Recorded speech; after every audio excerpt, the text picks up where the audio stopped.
a new restriction on the upcoming Tokyo Summer Olympics. That's where we start the week here on CNN 10. I'm Carl Azus. Thank you for watching. The coronavirus pandemic has caused a lot of problems for these games. They're still called the Tokyo 2020 Olympics, but while they were originally scheduled to start on July 24th of last year, they've been postponed until July 23rd of this summer, with the Paralympics scheduled to begin on August 24th. The Olympic Organizing Committee just announced over the weekend that spectators from other countries will not be allowed. People who already bought tickets will get their money back, and it's not clear yet how many people from Japan will be able to attend the games. The reason for the new restriction, according to the International Olympic and Paralympic Committees, is that the international COVID situation is still very challenging and that international travel is still severely restricted. Organizers say the decision will help keep the games safe and secure, but it could hurt Japan economically without the visits and spending by international tourists that usually benefit Olympic hosts. The decision to delay the games has already taken a toll on some athletes, though others are grateful for the extra training time. Olympic fencer Ryo Miyake took up a new job last year, delivering food for Uber Eats to make extra cash and stay in shape during the pandemic. His training stopped for several months after Tokyo announced the postponement of the Olympics. He's since resumed practice, but the physical and mental challenges remain. It's like running a full marathon for 4 years. Adding another year is like we have to keep on running before reaching the goal. With the Olympic Games just months away, it's still unclear how Japan plans to hold the Games safely. While the Japanese government has vowed the Games will go ahead, a poll in January by public broadcaster NHK found that 77% of people in Japan think the Games should be cancelled or further postponed. I think it's quite risky to hold the Olympics in Japan at this stage. But I think all athletes understand that safety is the first priority. And I don't think there are any athletes who want to compete in the Olympics, no matter what. At stake are tens of billions of dollars and Japan's national pride. But for athletes, a lifetime of dedication hangs in balance, as does their mental well-being.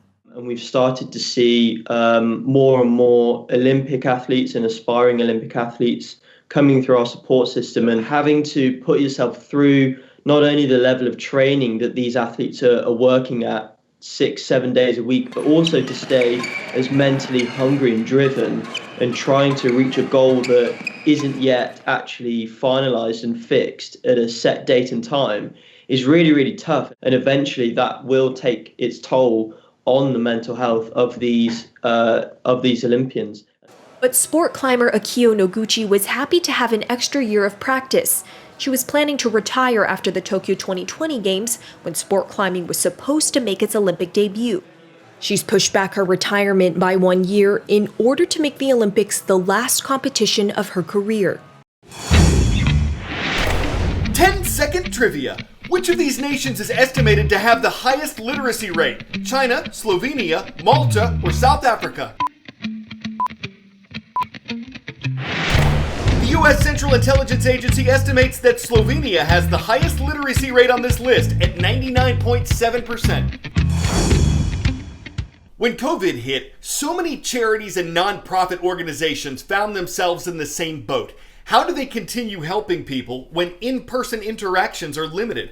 Like a lot of schools out there, a group called Eye to Eye went virtual. That way, it could keep connecting students who have learning disabilities or students who learn differently with mentors who share their struggles. The organization's founder, David Flink, is a CNN hero.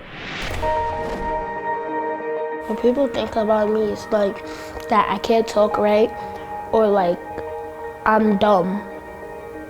No, I'm just unique in my own ways. Everybody is unique in their own ways, if you think about it.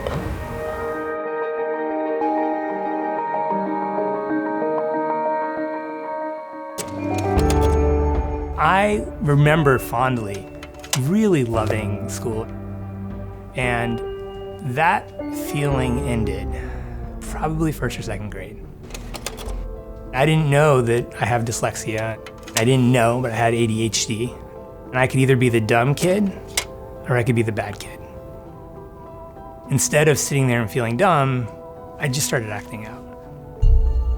And they would say, Dave, we think it would be best for you and all of us if you went to the hallway to finish that assignment.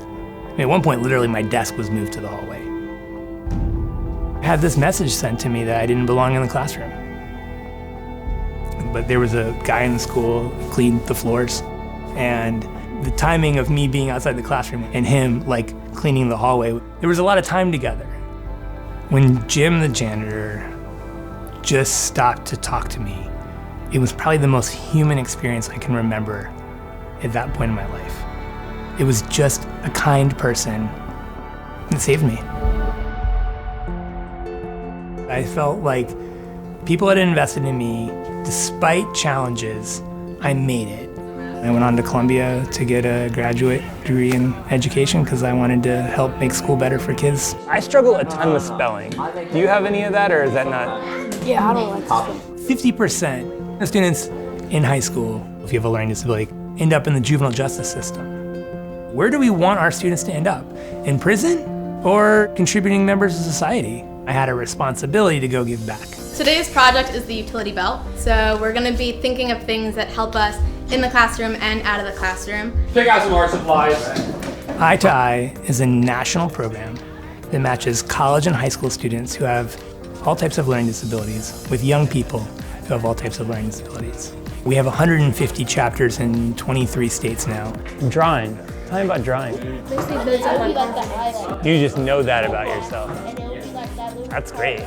Eye to Eye provides a safe space that's constructed around what's right with kids so they can talk about their experiences. So you get distracted easily? What else gets in your way or it's tough for you to overcome? We use art as a way to help facilitate that conversation. Middle school is really where kids, they have the maturity to say, hey, this is how my brain works, and I can ask for that thing. Okay, so our goal is to get to the moon. What's like a goal you have in real life? I definitely click more with the girls in the room that are a little bit reserved and shy. We could do it like this and have the thing like this. I like that idea. Learning differences manifest in different ways, but for me, I was definitely really like ashamed of it, and that kind of led to just me being super self-conscious and shy. I like see that in those girls a little bit.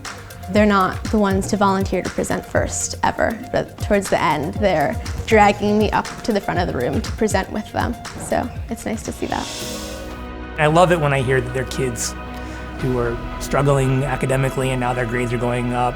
But when I hear that because they were in Eye to Eye, they now understand somebody else's experience better, who's different than them.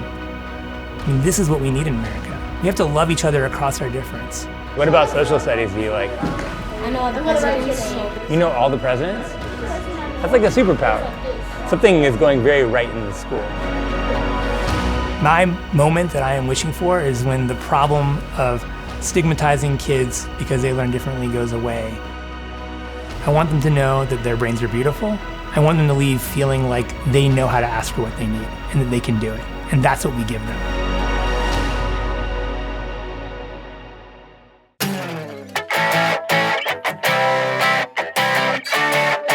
Danny Griffiths is a surfer who lost his favorite surfboard in 2017. At the time, he was on a monstrous wave near the Australian island of Tasmania. He had to jump off as the wave closed down, and despite looking for hours, his group never found the board. A year and a half later, two fishermen picked up the surfboard in Australian waters about 1,700 miles away from where Griffiths lost it. They held on to it, and they recently returned it to Griffiths after word finally reached him that his long-lost board was rescued at sea. Well, that's our wrap on current events. It's amazing how they're shaped by time and tide as we drift around the globe, trying to keep you on the crest of everything we've got on deck from nose to tail. Hopefully you didn't find anything too boring, because surf's back up tomorrow, and we hope you'll hang CNN 10 with us again then. West Caldwell High School is in Lenoir, North Carolina. It gets today's shout out because folks there subscribed and commented on our YouTube channel. I'm Carl Azus.